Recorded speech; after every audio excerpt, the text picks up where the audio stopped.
Good now, revolutionaries. Let me try that again. I got a green dot now. Good now, revolutionaries. Whether you're listening morning, noon, or night, this is the Rise Up Morning Somewhere show. It's morning somewhere, and it's time to wake up and smell the crypto, the coffee, whatever you're drinking. In this case, we are caffeinated, supinated, feeling grated, ready to go. My name is Evan. I'm here on behalf of all the Faceless Many to bring the many who have yet to join us together to talk about all things future technology, blockchain, rising up to write a better future. You name it, that's what we're here for.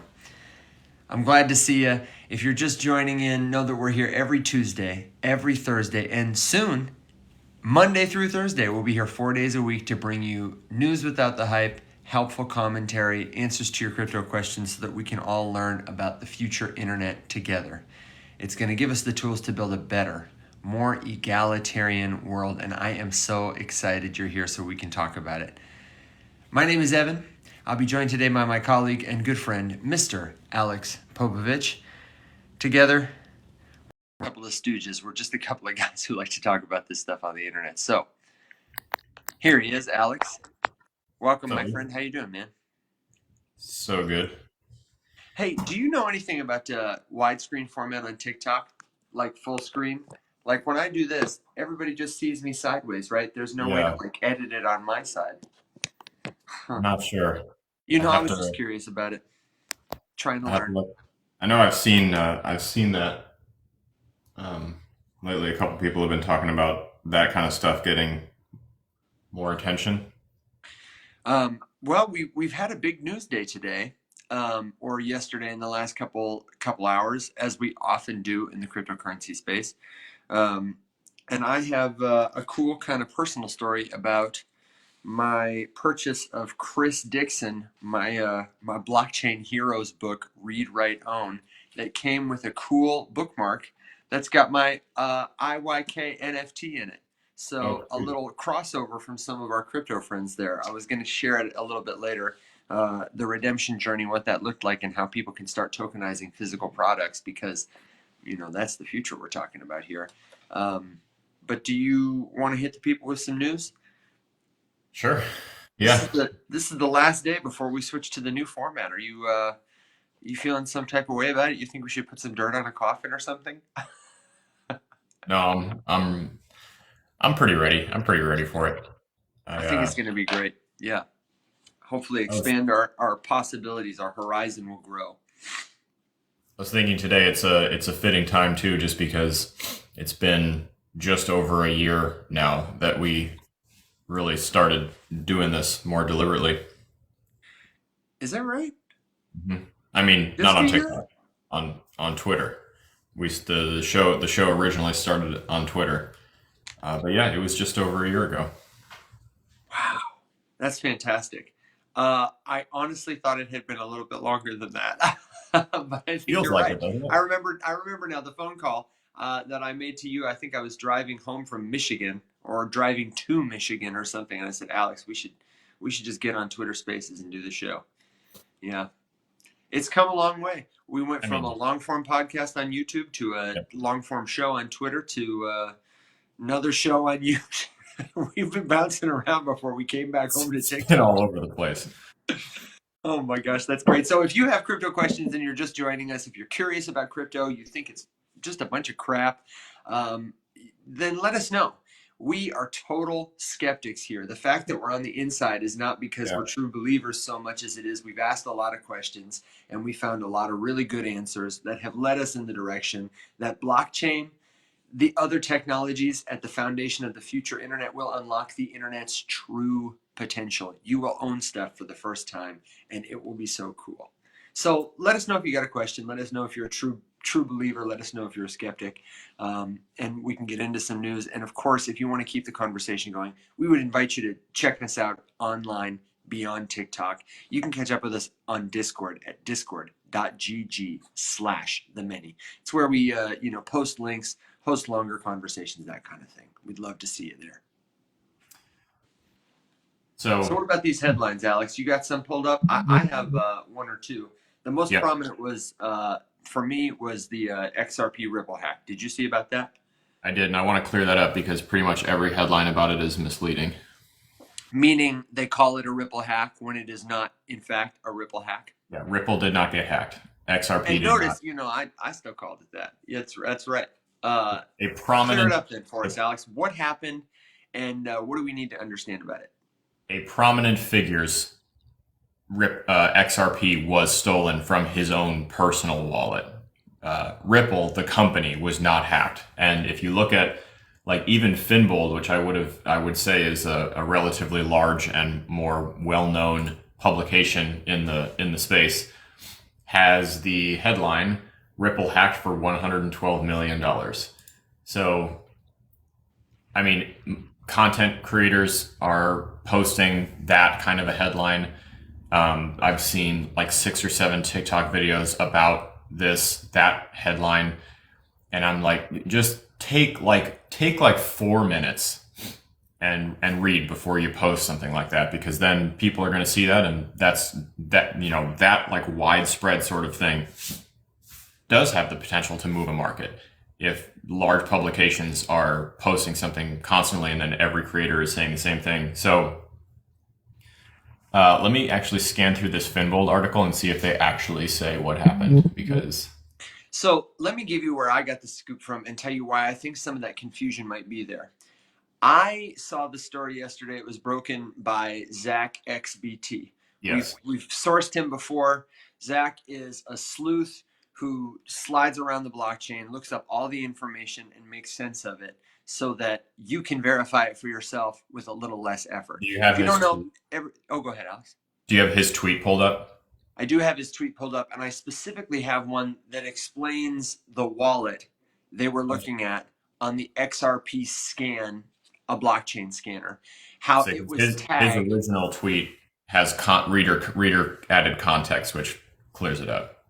Oh, okay. He tweeted subsequently to say the Ripple attribution for this wallet, like its hero tag, if you will, was Ripple.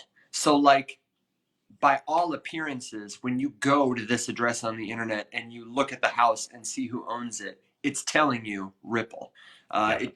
He articulates, it's funny how the community note leaves out that Chris Larson is the wallet owner, is the Ripple co-founder, and is the executive chairman. So I think the headlines are misleading, but I would also say this is a good example of why, like, the tokenomics of XRP and the infrastructure of, like, you have somebody on your team holding significant funds that may or may not be theirs and may or may not be the company's, like, um, that would be a PR problem for me and maybe a security problem.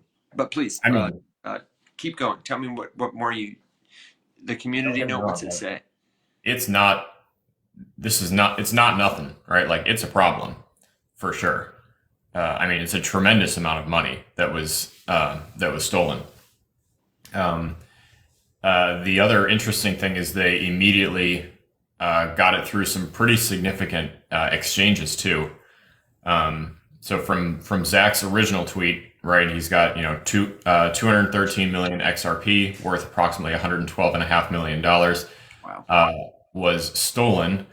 Like Evan just said, the handle for the wallet was Ripple. There's the source address, and then stolen funds went from there through Mexi, Gate, Binance, Kraken, OKX, HTX, HitBTC, and several others. And then Chris did come out and say that it was his wallet and not like a company wallet. That's a tremendous pile of money. Although the one thought that I had about this that was kind of interesting is security is the question, right? Like, not necessarily the amount, because this is not like the most XRP to suddenly become available to the market, regularly, right? Like, this isn't as much as their usual monthly unlock kind of thing, which is intriguing. But so, I mean, security, if you ask questions about the security practices of a top executive of an organization, then you have to kind of wonder and ask yourself, how far does that go?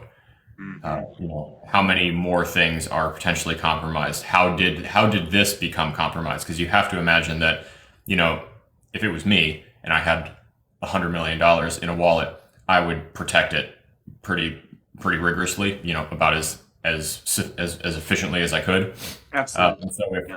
the methodology that Chris Larson is using to protect that wallet is also being used to protect other stuff, and they stole the one, you know, it leads us to draw a semi-safe conclusion that those could also be at risk.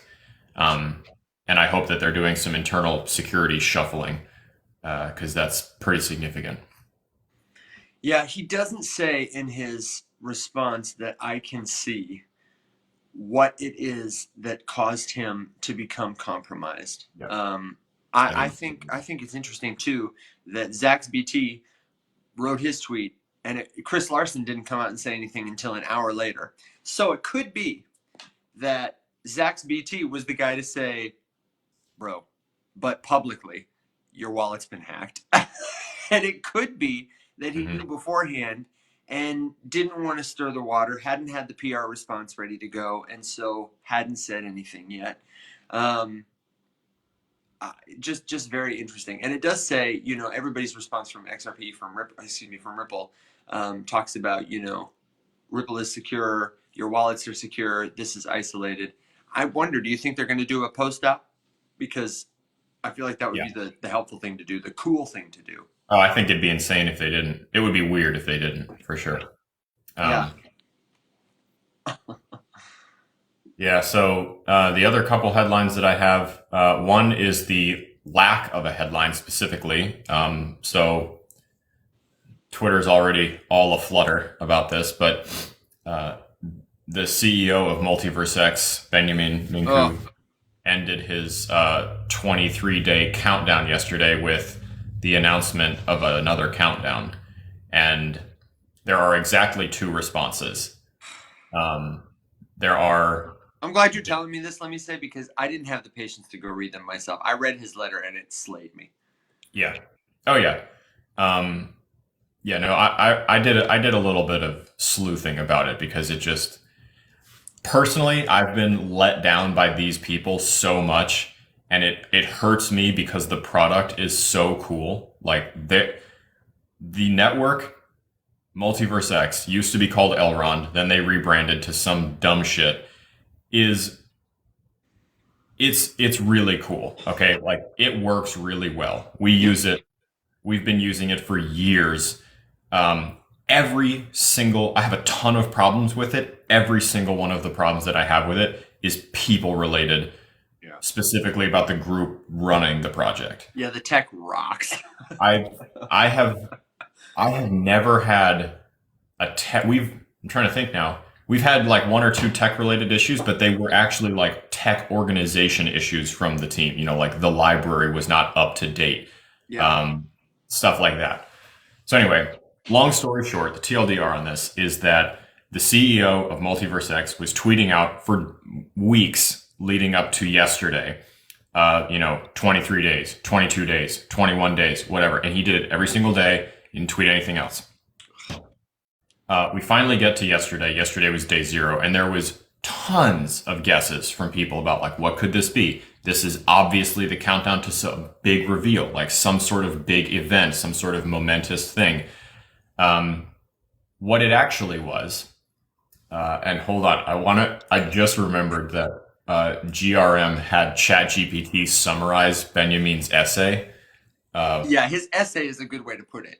It's an essay. Yeah, it was a countdown to a blog post. And basically all he did was announce that today was the new chapter. And actually a creator who I've had many differences with over the years, Steven, he's kind of He's like a stumper. Steven's for Multiverse X. Yeah, he's a drama queen though. Like, yeah, he gets he's had personal Twitter beefs with the CEO. He goes from being like a hardcore tribalist to just ripping the network to shreds the next day, complaining about this to lauding that, whatever. Like he is hot and cold. Yeah, he's loud and fluctuates as a career strategy on purpose. Yeah. So anyway, he posted a hilarious thread that is just like today marks a new chapter in Multiverse X's journey. How many more chapters will there be? And then every subsequent tweet in the thread is him retweeting another Benjamin tweet about a new chapter beginning. And there's like 14. At this point, he's written a novel. Yeah. And the interesting part about this is that I think this event really just puts on full blast what sycophantic tribalism in crypto looks like. Because, oh my God, yeah. like, we are so past the point where you can just fluff up your community with a bunch of like futuristic babble bullshit and expect it to like work in a world where all of your competition is actively doing, and especially Multiverse X, because they have such a leg up over their competition in so many different ways with so many different pieces of their product, right? Like that they could talk about, the security, the speed, the cost, all of these different things that they could be talking about, and they don't. So the two responses are hardcore community members that are really disappointed with this, thinking that it was going to be something. And all of them said the same thing. I thought this was really interesting, and it really like highlights the tribalists and the maxis. They all said the same thing. If you had just not done this big stupid countdown, we would have all been really excited about this post, because there is like promising stuff, and it makes it sound like some stuff is being worked on it. But it's classic, right? They're like, but this did not deserve a 3-week hype building cycle from the CEO. Like, how misleading is that? Just imagine if Vitalik was tweeting, 21 days, 20 days, 19 days, counting all the way down. Then when he got to 0, it was a thing saying, I believe Ethereum will be the network of the future. That's essentially what just happened.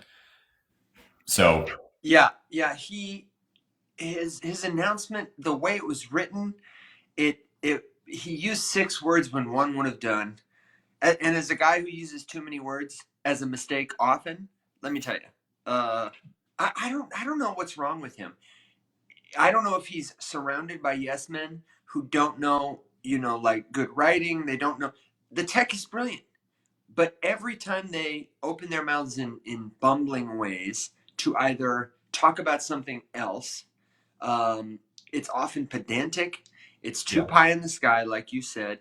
When they made that pivot 2 years ago, maybe, or 1 year ago on X Day, they were really, really going hard on like AI, metaverse, but didn't have a lot of like substance to it. It was a lot of keep waiting. A new chapter is beginning. We'll tell you more soon. If the best way to like analogize this whole thing for anyone curious is Multiverse X, Elrond, the network, the crypto, the project, is essentially a Rolls Royce currently being driven by a team of kindergartners. And all of them are really excited about the color of the seats and how many cup holders there are, and the fact that there's like 6 screens, and the fact that the thing massages your butt. And none of them are talking about the legendary engine that is driving this thing that was built by famous jet manufacturers, and the fact that the thing is hand built by all of these people and it's meticulously crafted. All of these things that they're ignoring and talking about stuff that is on your local Honda Civic. Yeah, and meanwhile, Benjamin, who I thought was like a super nerd technical guy because of the way his background is pitched, he strikes me as like a high schooler who's never performed in anything before, that it's his first day on mock trial team, and he really is very excited about it. And he's read lots of books and watched lots of movies, and he stands up in front of you and he's wearing a suit, like he's got his outfit on, and he's like, he opens his mouth to say something like, I ain't no big city lawyer, but I object, like that's the vibe I get. Like he's playing a role instead of just doing it, Yeah. Yeah, no, it's really cringy. The whole thing. And it's been like that from the beginning. That's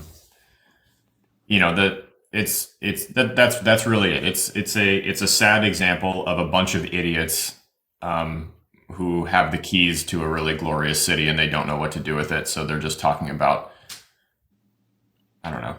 Yeah.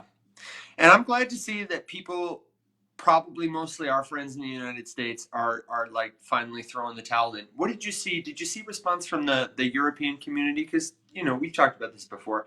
They Yes. they are making strides in Europe big time, or at Well, least they seemed so to be.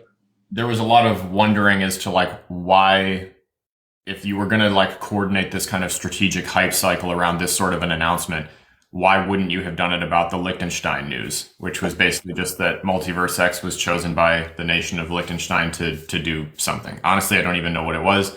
They picked that network, and like that's kind of a cool little moment. Like that's a neat development in the world of that ecosystem.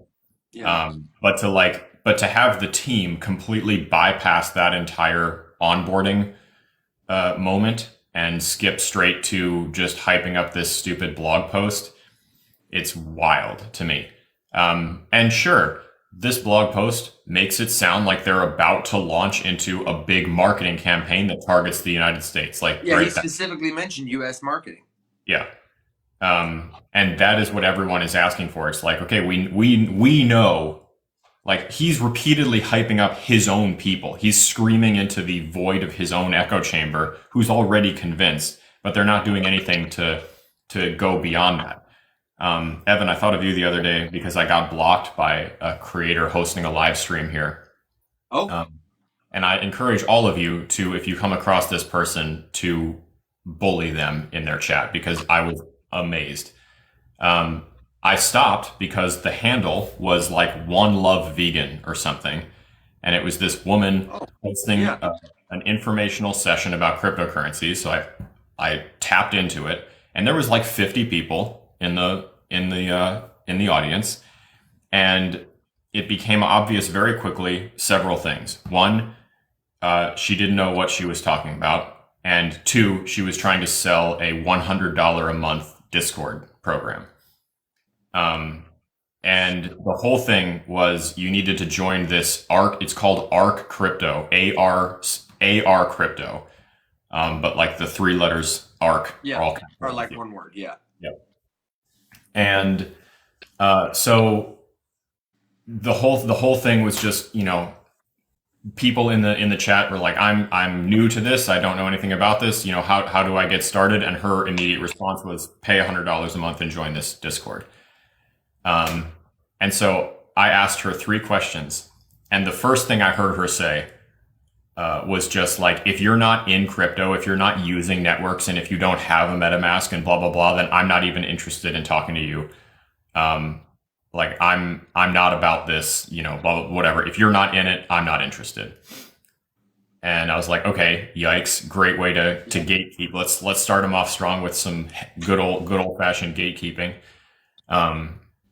And then like this is why people hate Web3 and crypto. It's because of people like this. So my blood immediately started to boil a little bit, which, go figure, me getting worked up. And so then I'm just like, do you think can you explain what a blockchain is briefly? We skipped that question completely. Didn't even address it. And there wasn't a ton of chatter, so like it was sitting right there, it was there. And then I was like, there's a lot of places. I just said, I think there's a lot of places you can learn about this stuff for free before you pay for a service like this. Nothing. And then I was like, can you recommend any free resources before asking someone for $100 a month to get started? And she immediately launched into a tirade about how I was clearly just a man trying to keep women out of the space. And I was like, okay, sweet, we're going straight there. All right. And then she blocked me. So, Wow. I Good job, get Alex. that. I was interrupting her bag of getting. But I encourage all of you, because this creator is live constantly. It's not the first time I've seen her. I've never stopped by because I was never in a position to like sit there and watch a live for a bit. But yesterday I had time to be disruptive. So I encourage you I'll to. bump into one of her lives. I'm pretty sure we're friends. I tend to follow everybody who does crypto. I have enough followers now that nobody is going to go into the list of who am I following and be able to find like one person. You know what I mean? Yeah. Like I think I follow like almost 3,000 people. so I feel comfortable doing that. I don't feel like it's a tacit endorsement. I do that so I can keep track of people. You know what I mean? Like Oh yeah. the good ones, the bad ones, the ugly ones. And I'm not making a judgment about. I'm pretty sure we've actually had some good conversations. I had no idea that she was running a platform like that. I'll have to go in there and be like, hey, heard you bump my friend. Heard you're charging money. What's going on? Yeah. Also, I do want to acknowledge the irony that that you were complaining about somebody who was just letting something sit in the chat, and I have two comments that I want to hit. Listen, Alex and I, we're having a conversation here, and you're part of it too. Don't forget it. You just got to give us a second because sometimes the chat is small and we read it. I want to quickly touch on what Tori said before we touch on this Dero thing real quick. Is that cool? Okay. What Tori Yeah, said yeah. about Benjamin being somebody who's like caught in fake it till you make it mode. Um, Yeah. he reminds me, I don't know if his team is giving him good feedback and he's the older brother who just bullies his younger brother, or if they're like sycophantically egging him on. I And mean, we've talked to a lot of them. We know what they're like. but I just can't imagine. I mean, I don't know. I just I wanna just like write him a letter. I don't know how to get his attention. He doesn't pay attention to me. And I don't know if he would, but I would love to just sit down with him and lovingly shake him gently, but firmly.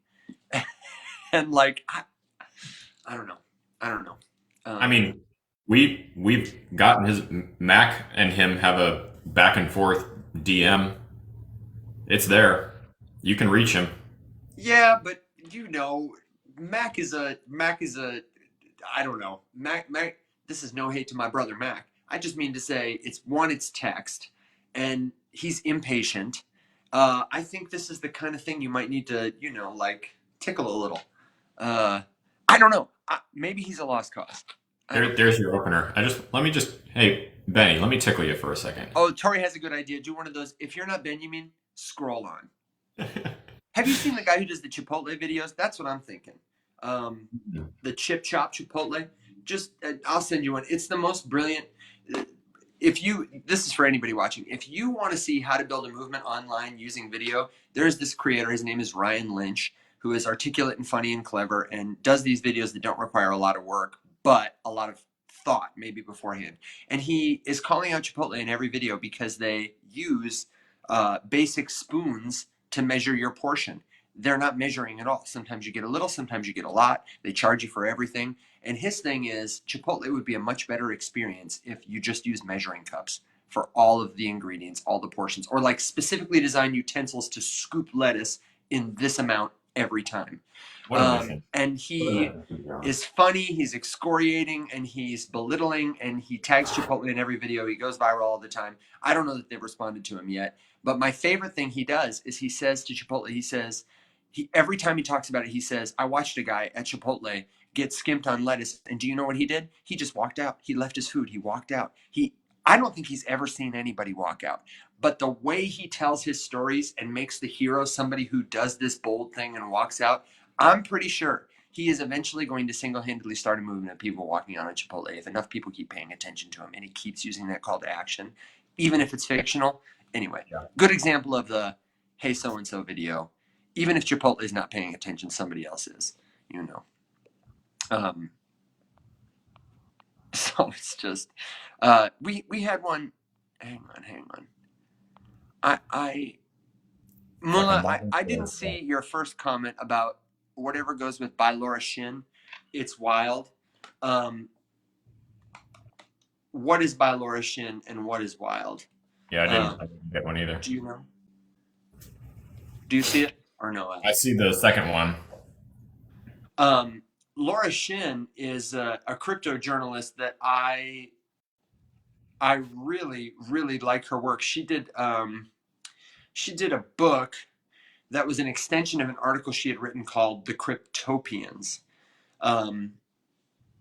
And she's like, I would say she fit right in with us. Honestly, she would be a fantastic guest to have on our show because she is really articulate about, the casino culture. She's a fact machine, and she's a skeptic.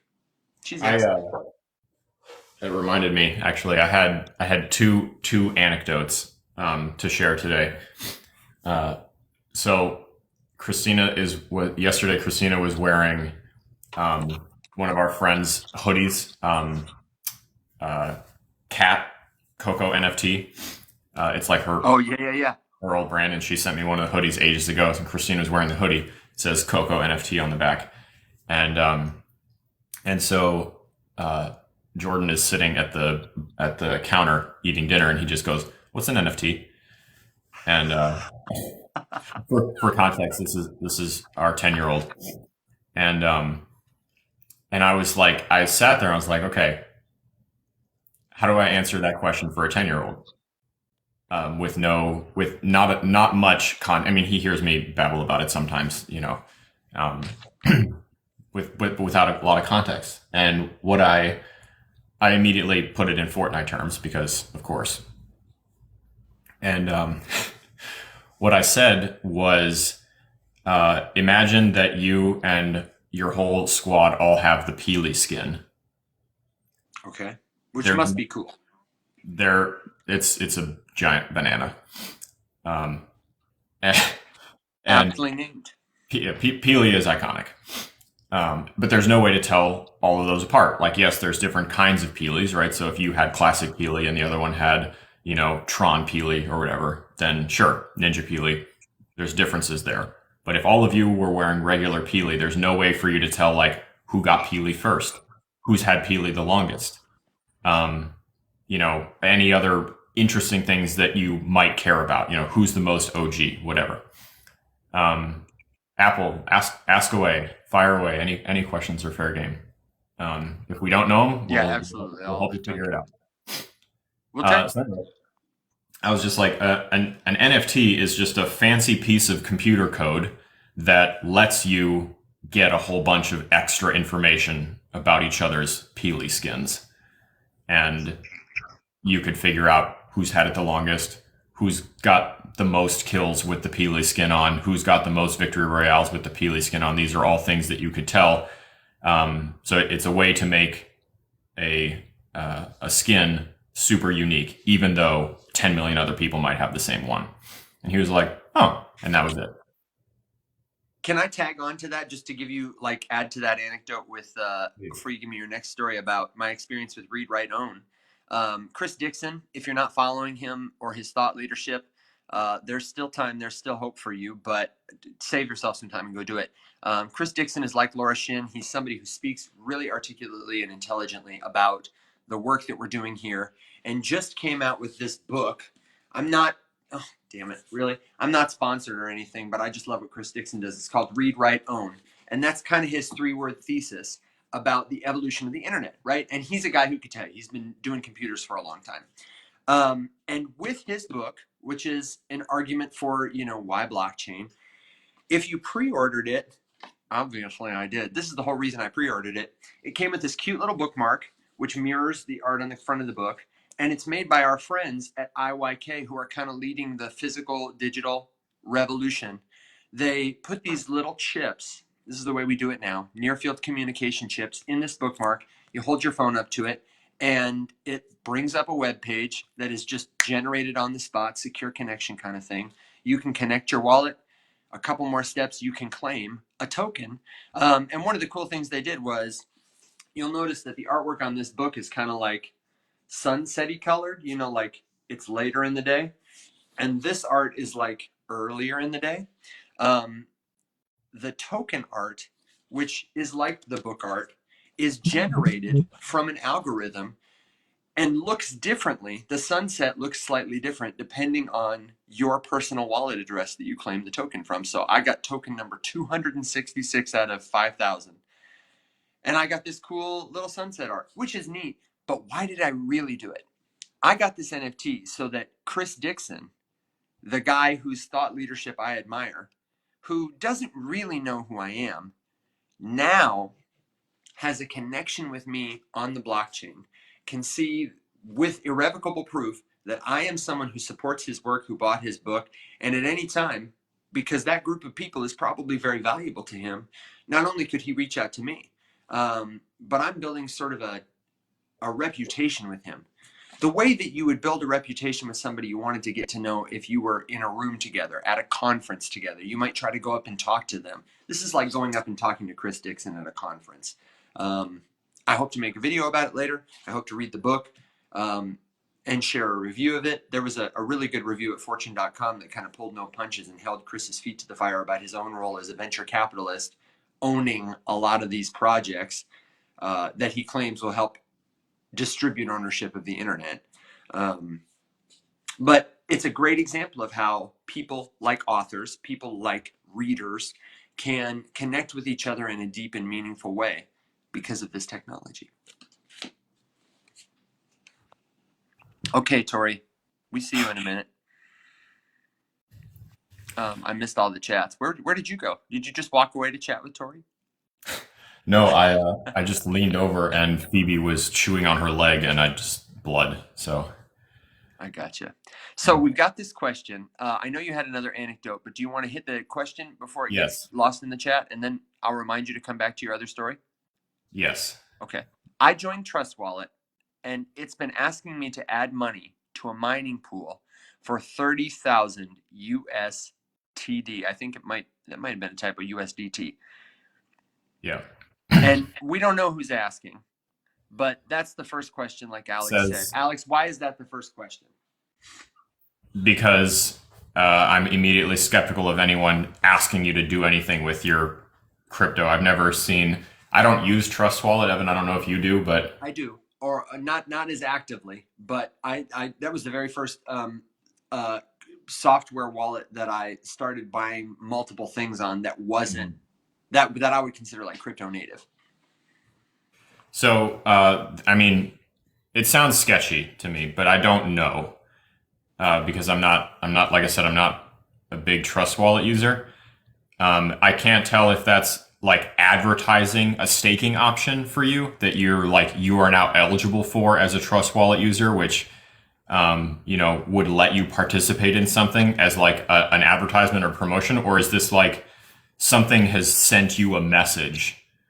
The first thing I would say is, are you absolutely certain you downloaded the correct Trust Wallet and you're not using something else? Because I wouldn't, if it's like the app is like, hey, put your money here, or like, hey, do this thing. It's more like a push. I guess I would really have to see it. If you wanted, you're more than welcome to join the Discord, which is free, and you could post like a screenshot or something. Or if you have that's discord.gg/the many. We're friendly and helpful. But let's say, Alex, why so here's why it's concerning from a couple of fronts, and then let's talk about how to avoid it. If somebody is soliciting you for money, or they're sending your wallet a transaction to sign, you may be taken advantage of by signing a malicious transaction that does more than it says it's going to do, or than somebody tells you it's going to do. It could give people the option to just control your assets, to remove your money, to take it forever. Of course, there are lots of opportunities to stake your crypto and then earn a return on it, but most of them will not seek you out. If somebody is seeking out your money and telling you they're going to help you make more money, that's almost certainly a scam. And if you want to find whether or not your version of Trust Wallet is the correct version, Alex, what would you do? How would you verify that? I would just start from absolute scratch and go to either Trust Wallet's like X account, their main social, the verified one. I'm going to look it up because I'm sure it's verified with. Yep. So they have the gold verification, so they're paying out the ass for that. So it's just at Trust Wallet. I'm not going to have you share it here. Yeah, I don't think you can share it here. And I've just posted the link so you can see it again, Apple. Discord.gg/the many. You can access it from a web browser. You might need to create a username and password. It's fairly quick and painless though, like signing up for most things online. Evan, if you just put that down there, you can't. It auto blocks any link. Even when I post it? Even when you and I post it, yes. Really? Yep. I can reply to it. I can see it. You don't see it, huh? I can't see it. I can see it if I post it myself, but it filters it out for everybody else. That is baloney. That Yeah. is phony baloney. It's So discord.gg/the many. Feel free to post a screenshot in there, Apple. Um, so just for like I was saying, it's just at Trust Wallet on X. It's got the gold verification square profile picture of their shield. That's the only place. In their bio, they have support.trustwallet.com. So just be absolutely sure that whatever you got came from that URL, no other URLs. Just like we were talking about in the last show with the Tracer phishing attempt. There was like a third-party internet provider or email provider that spoofed a Tracer address and sent out a thing to a bunch of people that they got the addresses for. And it looked, by all accounts, to be from a Tracer address, and it wasn't, because there's just like one small difference in the URL. So just be absolutely sure that that's the case. But like I said, I'd have to see the screenshot, because it could very well just be like an advertisement for a staking option that you are now eligible for. So I'm not quite sure which one we're talking about here. I would be skeptical. I just saw the message about automatic transfers happening. If you have connected to a protocol at one time or another by signing a transaction from your wallet, if you did not disconnect, if you did not revoke access to that website, then there is a possibility that they are doing what you have authorized them to do, maybe unknowingly, moving that money. The only way somebody can move crypto assets from your possession in a wallet like Trust is if you authorize or give them permission to do it. So please do connect with us in the Discord, or follow us here if you need help doing that, and we can, DM you back and forth and figure it out. But it sounds like the solution might be, one, to disconnect and revoke access to different sites you're connected to, and two, possibly generate a new wallet where you start sending your funds instead. I think in security breaches with a wallet like that, I always like to assume it's a compromise. Start over fresh. That's the great thing about crypto, is you can just start over again. Yep. Yeah. So yeah, if you're familiar with Discord, the links are in both of our profiles, or you can just DM it to one of us here, and we'll get it and be able to take a look at it after the show. Yeah, thanks for trusting us to help. Discord, if you're going to be in crypto, Discord is one of those apps that's kind of like a necessary evil, almost like Twitter. You don't have to be on it, but it does help a lot if you can give a little attention to it, to do some research, connect with people, It's necessary for now. For now. Yeah, check it out, Apple. If it's overwhelming, don't fret. We can probably help you here, but it's an easier way to organize. It's like Facebook Messenger, but with a table of contents that you can talk to multiple people on. Asking for the DM slides. Listen, the good crust, you can slide into my DM anytime. What was the other anecdote you were going to share? Yeah, so this one is less. This is more just a double down on our position as skeptics of the industry that we work for. I was talking to somebody yesterday, and we were kind of going, they're not super into Web3. They don't really know much about it. They're aware of its existence, whatever. And this person is a good friend of mine. I was stationed with them for a while. They were one of the pilots that I worked for, or that I mech'd for, I guess. And he was just kind of asking how everything was going. And he's like, yeah, I haven't found a good reason to tangle with it, because my other investments are doing well, and I don't know enough about it to like worry about investing in this. And I was like, yeah, that's fair. He's like, why else should I care about Web3? So the question is, why should I care about Web3? Love that. And I said, this is a little bit of a hot take, but I said, I was like, I can tell you all day long about like why the tech is important and what I think it could be used for in the future and blah, blah, blah. But at the end of the day, like, it may not matter to you yet, and that's fine. Mm-hmm. So if you know what it is, and you know kind of the basic idea, and it still doesn't matter to you, it doesn't matter to you. And that's okay. Mac and I did a like little demo day thing with the gaming startup collective a couple days ago, and someone asked us, This was for Shades of Sin. Someone in the audience who I believe semi works for the Scale Network. Okay. Um, he was like, how much of this game is on chain? And I kind of gave him a brief description of like what parts are on chain, what do we care about putting on chain? And he's like, why not put all of it on chain?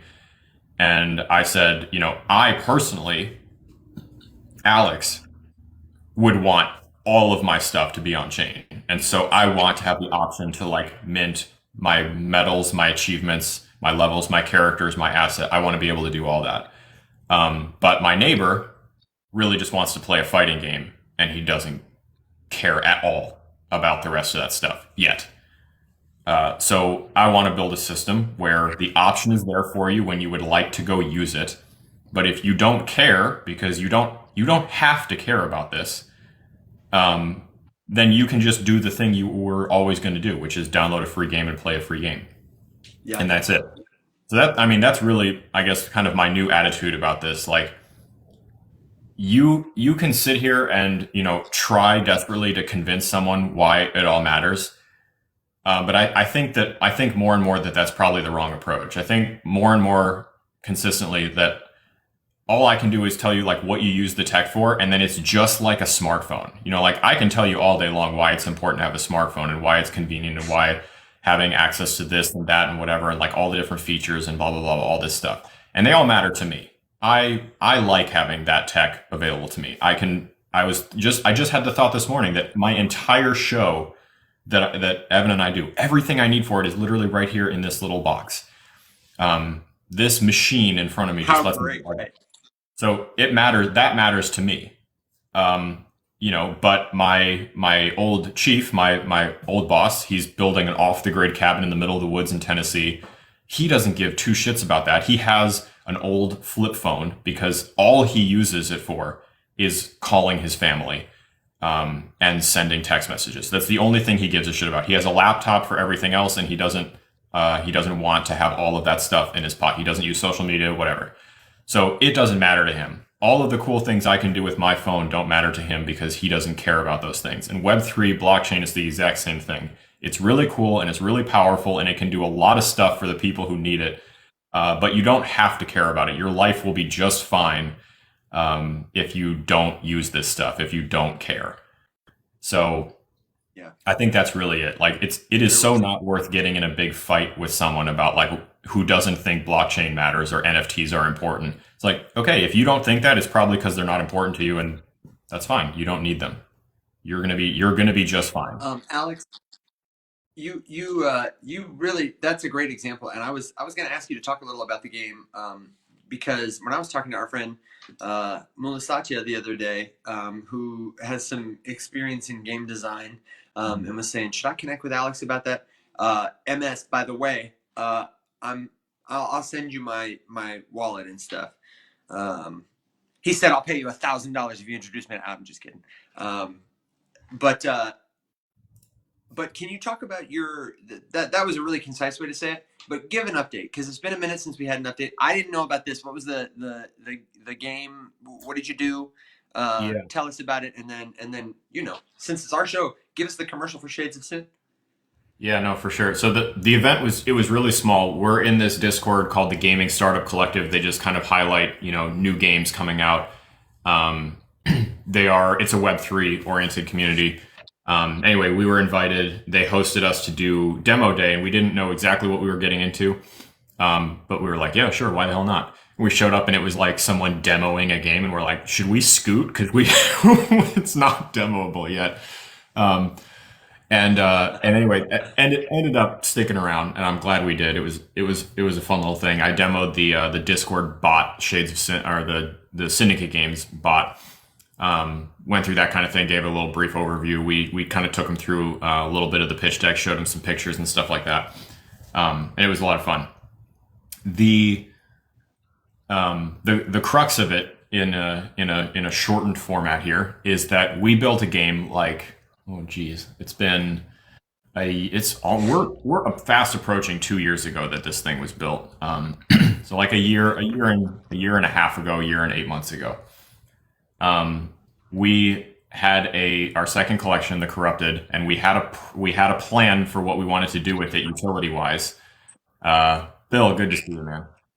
And Yeah, Bill. anyway, the markets were crashing all around us.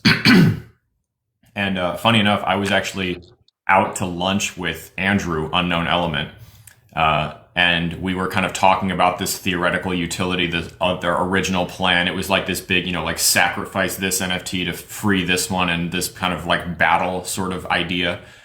And anyway, we were just like, this is a terrible fucking idea. This is a horrible idea. The markets are in a terrible state. Everything is crashing. People are worried about their stuff. This is not the time to be asking them to like maybe sacrifice or like, trash their stuff that they pay, whatever.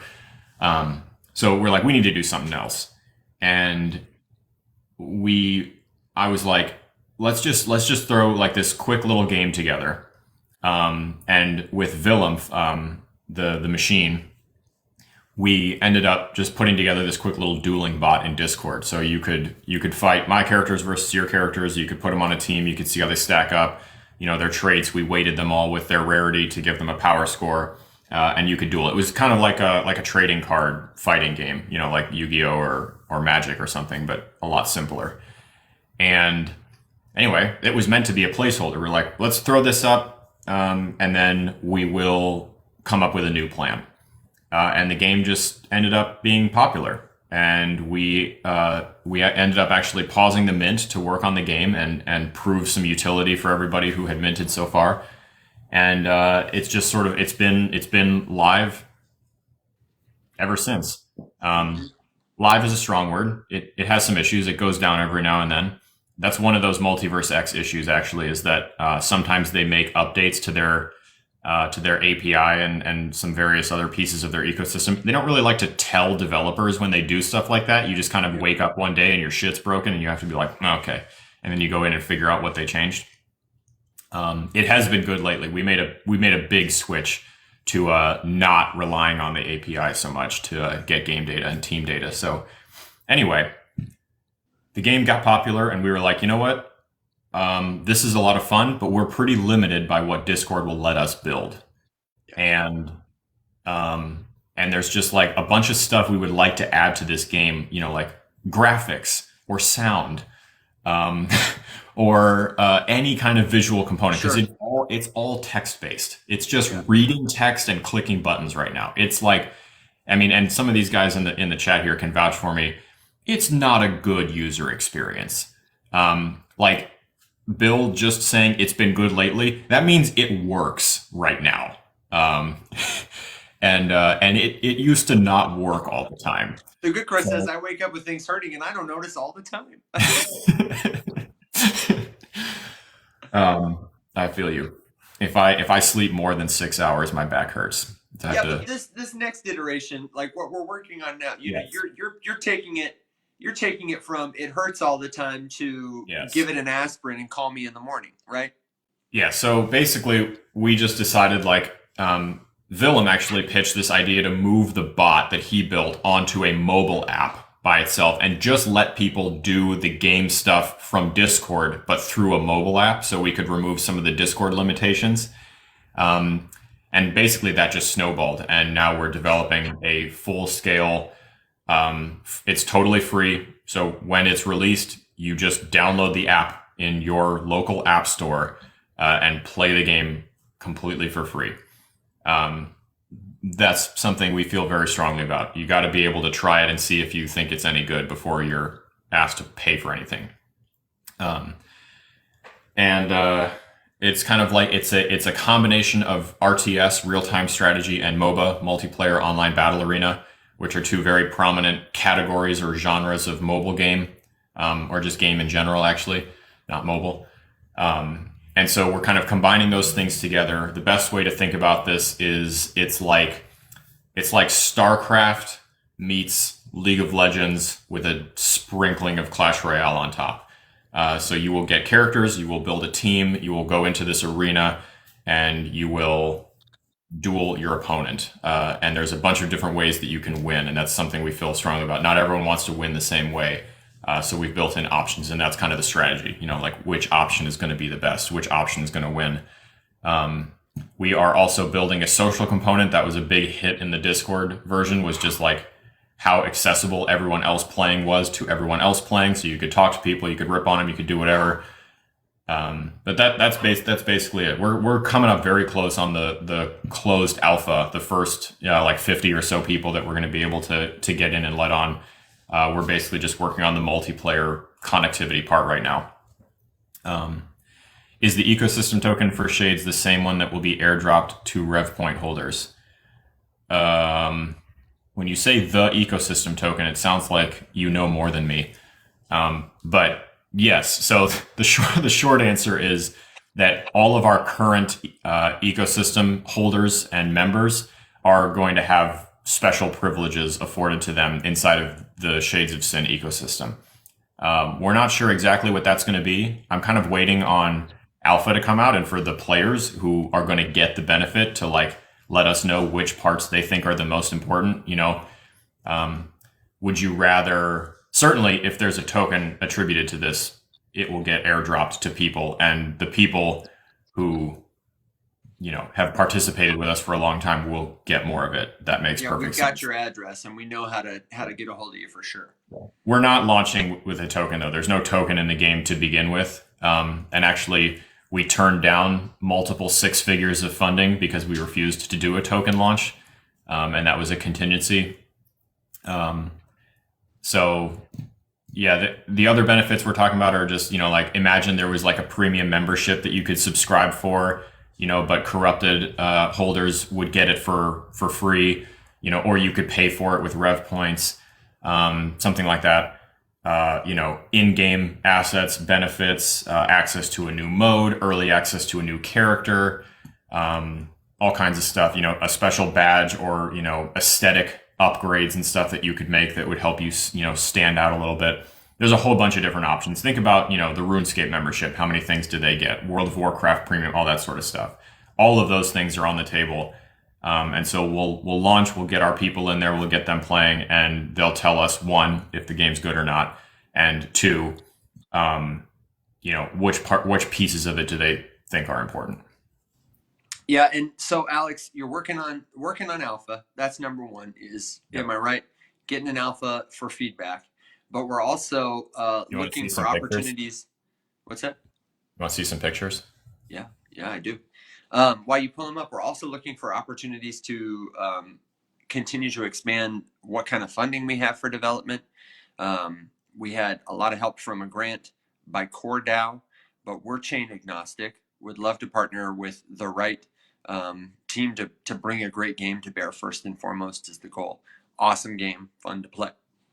Figure out how to integrate it with different kinds of chains, secondary. All right, let's see. I've just got your lovely mustache. Oh, there we go. All right, so what are we looking at? This is a rough draft render that Kaio put together for us, just of the. I do wish I could. I got you, man. Let's get this. Oh well, you're the same size. Never mind. Yeah, it's okay.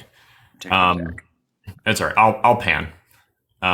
So we're basically putting the rough UI together right now, the kind of the overlay of what you're going to see. So if you've played, MOBAs before, you'll be very familiar with this kind of button layout. So, play the game on a mobile screen in landscape, thumb, one thumb is all movement. The other is going to be access to all of your abilities and power-ups and all this kind of stuff. So this whole piece of the screen here just has, your basic, defensive, offensive, all that sort of stuff, your team abilities. The unique piece of this is that you'll notice there are 3 characters right there. So in this current render, you're this one. You're this main one, but you can rotate and you could be any of these. And there's a couple different options that aren't on the screen here. But anyway, the problem that we wanted to solve with this little guy right here is that there's a ton of examples in gaming of things being out of reach to solo players who don't have a group. And so what I wanted to do was find a way to give team feel, or at least a bit of team feel, to a solo player. So hence controlling a team of three and allowing you to, like chain react their abilities off of one another and get this kind of team synergy, team fighting feel as a solo player. Turns out that makes it really hard to design combat, because can you imagine the complexity of like controlling more than one character in the same duel with The just your combination friends? of options seems Yeah, intimidating. it's a lot. So that's kind of what we're going to be leaning on our alpha testers and our beta testers really heavily. Like, is this too much? Could this be scaled up? Should this be turned down? Like, is this even a good idea? That sort of stuff. So anyway, but this is one little piece of the map here. Kaio is designing and drawing the whole thing. You can tell, like, so these are kind of like little rough sketches that he's got to sort of give us the colors and the vibes and whatever. And let's find some other stuff. Here's another piece of You mentioned. I have a question real quick. Where our team can be up to 3? Is that right? At this up to time? 3. Yes. Yeah. Okay. I think that makes it a lot more. When you're talking about designing team combat, that is hard. I think 3 is a good number though, because I've played a lot of three party member team games that do it quite well. The other interesting piece here is that the map itself, this is actually way more complicated than it seems like it would be. So instead of a square arena, we wanted to do a hexagon, which actually makes it really difficult to build because you can't use a standard grid format to put the arena together, which would then be used to, like, place objects or, navigate your character through it. So we had to go without a grid. But then sticking to this perspective became very challenging to design all of the assets for, because you're playing on a top-down isometric field, but the field itself is not. It's sort of rotated this way. It's top-down field with an isometric look. But we felt very strongly about kind of cutting these up. And so you can tell right now it's got like a really hard line in between each sector. So these are going to get kind of blurred, and blended a little bit better. But like I said, these are all kind of the rough drafts. I mean, if we zoom in, you can see there's not much in there yet. But so each sector has its own aesthetic. Would love to put environmental like impacts, here. So, movement is like slightly slowed as you're trudging through this swamp. You take a little bit extra damage in this scorching desert. This toxic swamp, if you stay in it too long, it kind of behaves like the storm in Fortnite, that kind of stuff. And then obviously you can hide in all of these different like shrubberies and these different environmental, pieces and stuff like that. So yeah, very, little bit of a League of Legends feel there. You want to be able to ambush, and get tactical advantage and position and all that sort of stuff. So anyway, that's the broad overview of the entire arena there. And let me get us back here. There we go. So anyway, that's about exciting update, man. About where we're at. Yeah. So you can currently run through and move around. All the abilities are in there, the power ups, all that sort of stuff. And so right now we are connecting all of that to the multiplayer networking in the back end so that we can get the players in there. Okay, tap the screen for Alex. Listen, my ambitious game designer friend. That's pretty great. Very excited. Yeah, and let me just say to everybody, in the expanding format of the show, our hope is to do theme weeks. If you didn't catch us last time, we're going live Monday, Tuesday, Wednesday, Thursday. We're going to cover a theme each week, and one of the themes we are absolutely going to cover is blockchain gaming, or the future of gaming on the new internet. And you better believe we'll do a deep dive into Shades of Sin. This is something we're really excited about building. That somebody asked in the Discord the other day, we haven't been very active here. I think our Discord is having an identity crisis at the moment. And to be fair, we've been busy working on building stuff. We're trying to build out this show as a good, trusted source of information. We're trying to build Shades of Sin, which will help us expand the story of the corrupted, the Faceless Many, and just generally beyond the story, bring people into a fun game to play, to test out what blockchain could do for them if they care about gaming. We're working on the Shoup platform that will integrate to that, to make a new way for people to capitalize on the potential for these assets. There are so many different things I hope we get to talk about in more detail, and that we can use that as like if this is like the top of our funnel, we can bring all kinds of people at all levels of experience into the conversation. Because right now when we're talking about the news, we're going back and forth on the headlines. It's kind of hard to. We talk a lot of inside baseball. It's hard to bring somebody new up to speed and give value to somebody maybe who's been here for a minute. So when we talk about that in an expanded way, my hope is that everybody can get brought in. We can go deeper on examples, and everyone will feel more up to speed on the kind of stuff that we're doing, maybe behind the scenes. Yep. Angel, thanks for the gifts. I appreciate it. You absolutely don't have to gift us, but I'll tell you what, Good. if I you're didn't even watching see this that. and you enjoy it, you got to tap that screen. What do they say on YouTube? Smash that like button. Smash it. Gently tap it. Or share this with a friend. If you know Just somebody who's a crypto skeptic, who's a future technology skeptic, send this to them. That's the highest endorsement you can give us, is that you would trust yep. us enough to share us with people you care about. Or if you just want to help us and you want to troll someone, send us to somebody you don't like. I would be glad for that, frankly. So to bring us back, there was a news headline, Evan, that I wanted to bring up that's a little funny, but I think it kind of plays into what we were just talking about with, it either matters to you or it doesn't. Yeah. So one of the things that we say a lot is that, context matters with Web3. So if blockchain technology is being used to secure a piece of artwork from a counterfeiter, that would have Sure. value to an artist specifically. If it's being used for, identity verification, that has use for someone who needs that service. But not everyone likes everything. So the headline that I highlighted here is that the Trump NFT collection, so he did a second one, God. yeah, is soaring right now amid the general decline of the NFT market. And I just thought that was interesting because I don't think the fact that it's an NFT matters to anyone who feels strongly about it. I think there's obviously two groups that are interested in that, right? There's Trump fans, and then there's people who want to just speculate because they know there's a lot of Trump fans.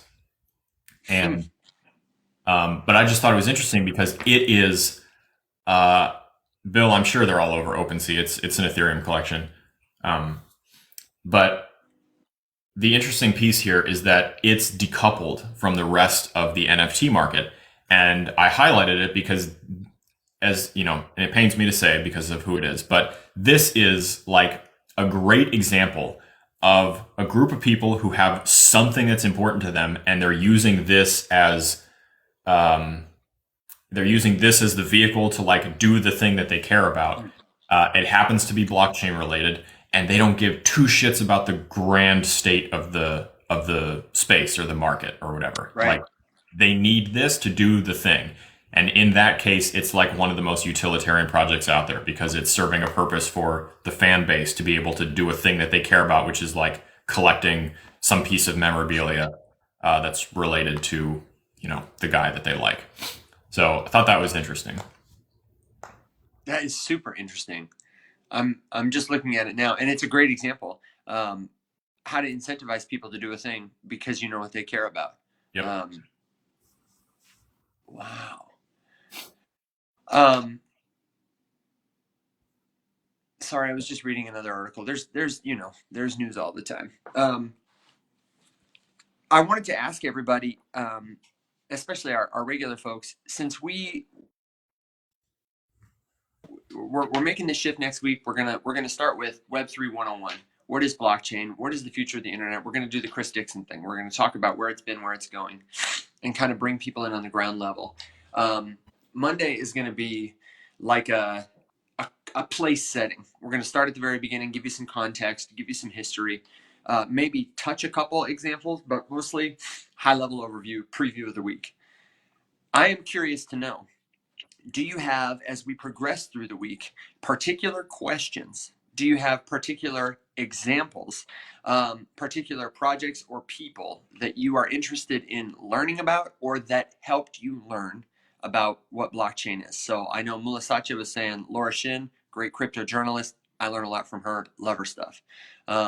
I think it may be too short notice to get an interview, but this is kind of what Alex and I love to do, so we can have a conversation back and forth about it. But I do want to know if you have um, related projects, if you're a long-time listener, first-time caller, that you think would be helpful for us as we endeavor to explain Web3 101 and like lay the foundation, set the table for people coming into blockchain, and also be valuable for people who've been here for a minute, maybe to learn new ways to talk about or think about where this space has been, where it's going. Then please do share them in the Discord. Feel free to share them here, but these comments go away. I try to take notes on them.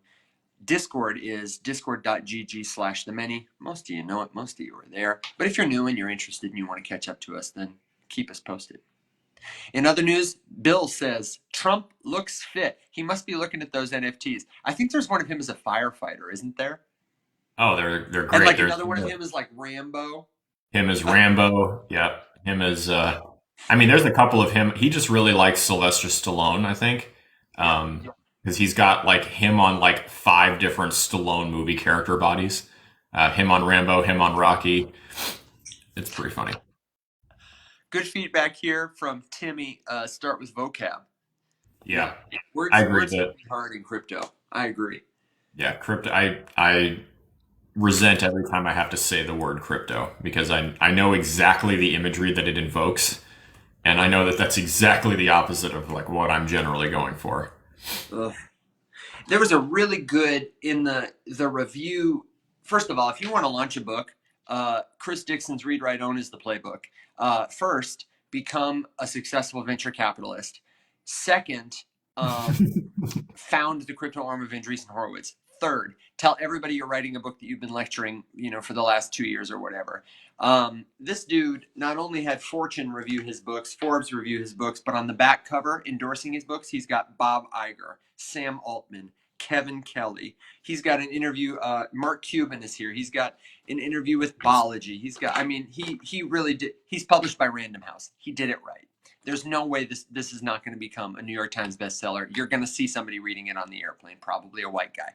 Anyway, the thing that I've lost my train of thought. Where the hell was I going? We were talking about vocabulary, and I was going to make a really salient, probably brilliant Benjamin Minku level point. Well, while you wonder what that could have been, I think these are all great ideas. So Are we Bill getting threw more in good? Good. security and scams. I agree. The thought I had about scams specifically the other day was that because obviously it's a problem. There's a lot of scams present in the Web3 space in general. I don't necessarily think that the fact that there are scams is the big problem because everything that is possible to scam has scammers, right? Like we know that they're everywhere. Dating all the way back to the beginning of things that could be scammed, right? I mean, like how old is the idea of a con? But the scary part about the Web3 thing is that it's a new area. It's a new style of scam that most people are not familiar with. And that's not to say that everyone is familiar with the old stuff, because like phishing is a tale as old as time, and it still happens on a regular basis. The Nigerian prince scam is a tale as old as time, but it still happens in whatever variety is relevant at that moment. Christina just got an email not that long ago that was one of those things. I think it was actually literally from a Nigerian prince. But this one is okay because he put in a sentence that was like, "Don't worry, this is totally safe and legal." Don't worry, I'm your cousin. So I think like highlighting the unique kind of scams that can be executed in the crypto space is a good one. Definitely. Yeah, and also I wanted to say like we will touch on scams and security as part of like how do you get on Web3. But Alex and I were talking. I think that can and should be its own like week theme. One week we should do a security theme, and we should definitely have some people on who are. I think we should have Skull Alpha on again because he's phenomenal. The good crust. We got one from the Pakistani king, a scam letter. I'm rich AF now. Dude, hell yeah. If only I could withdraw the money. Oh my gosh. Yeah, he's holding my mortgage right now, but don't worry. In just a couple weeks, he's going to give it all back. Yeah, a big prominent one with crypto is sweetheart scams. You know, I meet you online. We've both been lonely for a long time, and I can't wait to come visit you. I have a lot of Yep. money. I'd love to spoil you, but all of it's locked up in cryptocurrency, and there's a tech bug. And if you can just buy some Bitcoin or give me or whatever, then I'll have access and I can come see you. You know. Well, and what's the one I used to? I get it all the time on Twitter. Actually, it's someone will DM you saying, yeah, let me just find one. I guarantee I've gotten one in the last week. Are you talking about the ones where they're like, "Hey, I need help storing my Bitcoin"? Yes.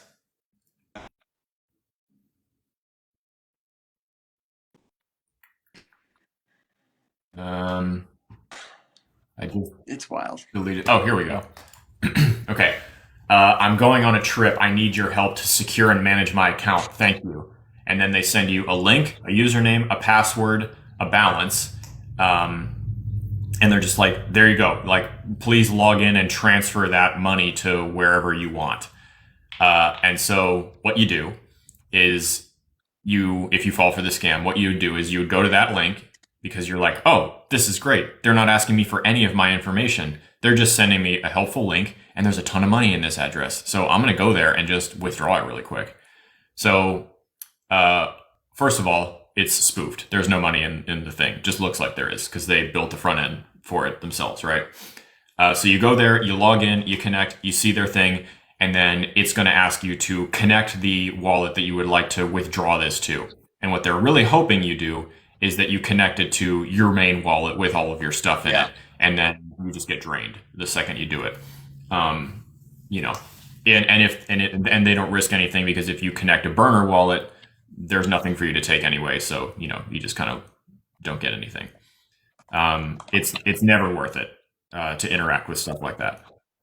And that one is super special because using this kind of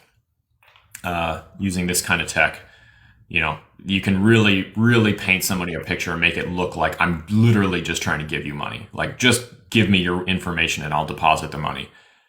The other really interesting one that I get all the time is someone offering me a job in Oh like yeah, we're looking for a community manager, a yeah dev relations manager, a marketer, a yeah content creator. we're looking for a whatever, and then they offer me like $10,000 a week to do it.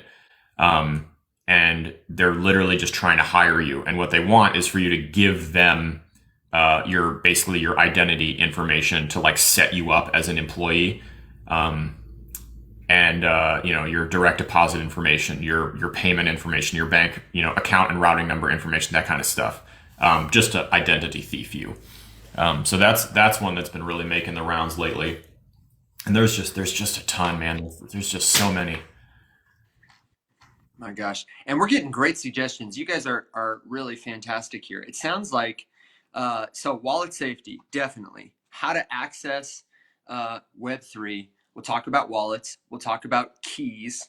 What is a public key, private key? That's probably an important conversation to have. Sure, sure. Wallet in the context of that. We'll talk about where to go to buy crypto or interact with tokens. So we'll hit exchanges. We might hit NFT marketplaces, and then different storage options. I think a good one to talk about, Alex, is I don't know how your security is set up, but what I try to do that I feel like is the easiest and securest, like it's the most easy and most secure. It's not the most, you know what I'm saying? It's the best blend of the two. Um, just for anyone as a preview, is if you've got a hardware wallet that never touches the internet, I like to have a hot wallet that interacts with that. That's like its job, is to interact with that wallet. And then, yeah, you could have a Trezor, you could have a Ledger, lots of options for devices. That Well, never goes online. I like to have a hot wallet, an online wallet like a MetaMask, a Phantom wallet, at least one for every blockchain that I need it, increasingly less and less. And that is like my go-between wallet. It sometimes interacts with my offline wallet. It sometimes interacts with my social wallets. And I do not connect that wallet to things online. Like, I'm not as aggressive that I use it only from like one computer that's never anywhere else, though some people are. But I'm pretty aggressive about not connecting it to other stuff online. Um, I mostly don't hold a lot of valuable things there. And then I have social wallets where I definitely don't hold anything I wouldn't consider like, decoration on my wall. I have my primary social wallet has an ENS domain, conversations with Devine.eth. It's got a couple NFTs I think are cool or that my friends did so that somebody can get a flavor of like the stuff I'm into.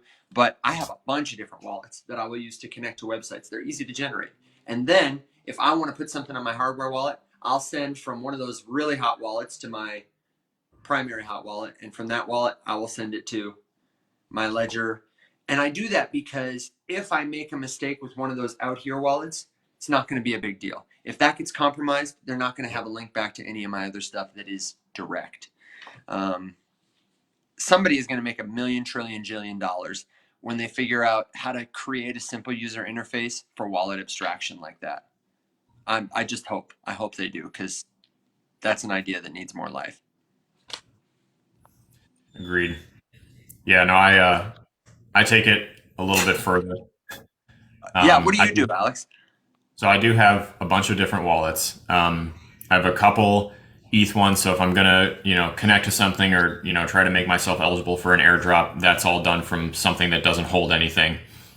That's also like not connected with other stuff. As far as like keys go for important things, just because I do have, like some important wallets, like the company related ones.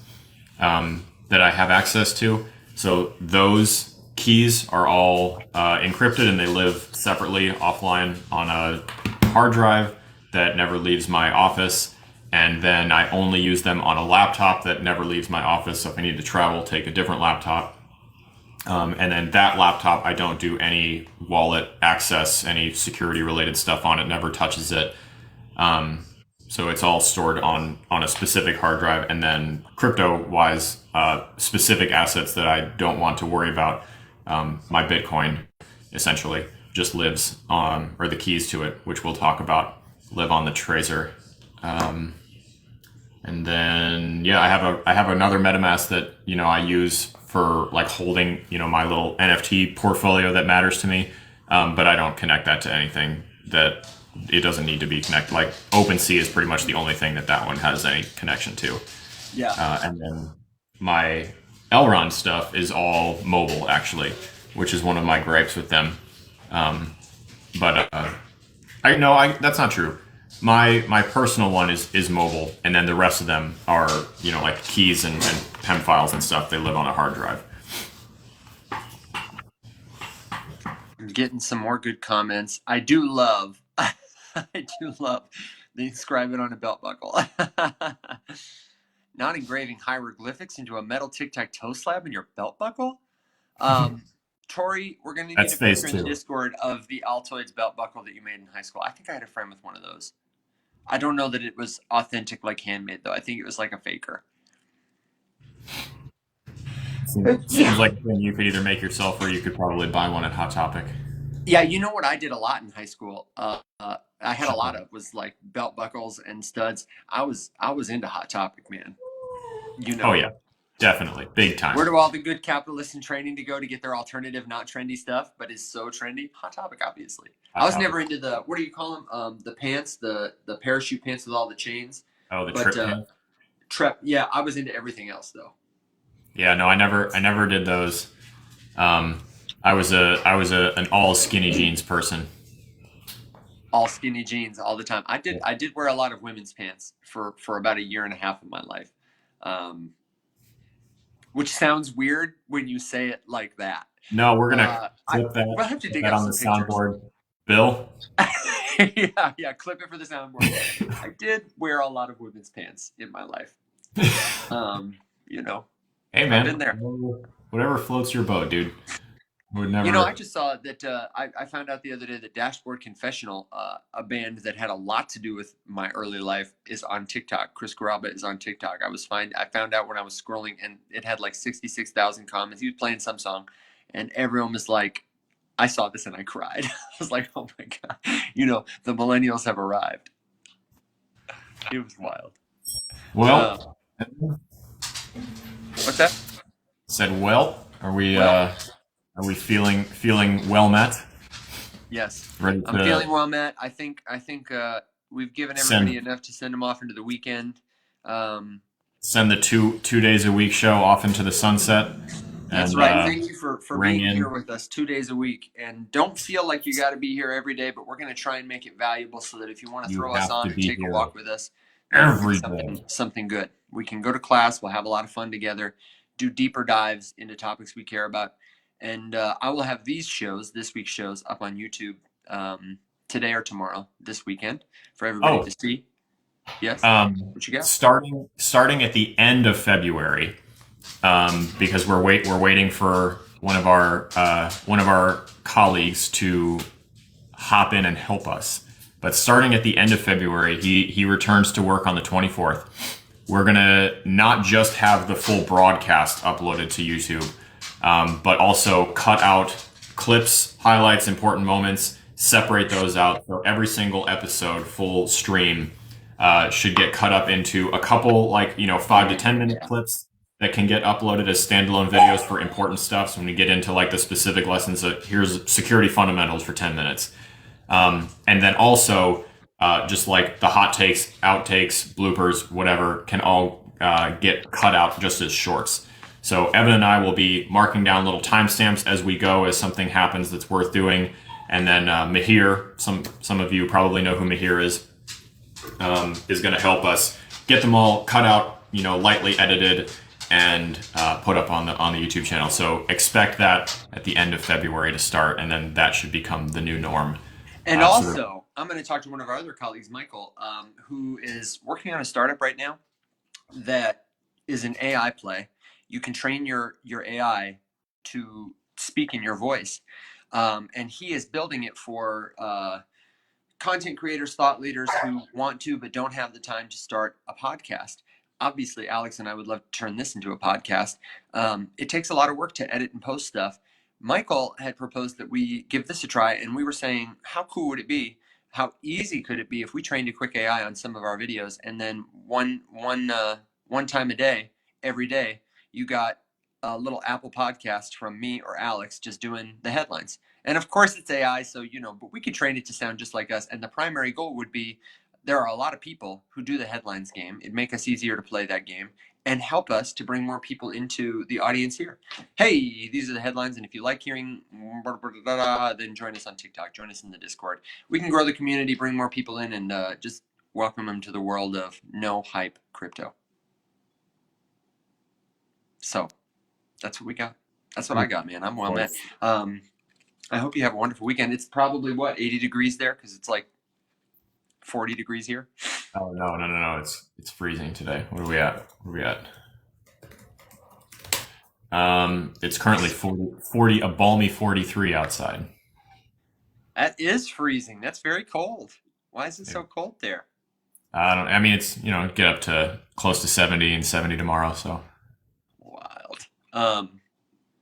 Well, my friend, I hope you have a great weekend. I hope Jordan and Christina are well. I'm about to take Ricky the dog for a walk, and I hope all of you have a great weekend too. We will be back. We'll be back Monday, 7 a.m. for Web3 101. Give us a follow. Join us in the Discord. Make it your show too. We can't wait to see you there, and we will see you there on Monday. Bye for now, my friends. Rise up.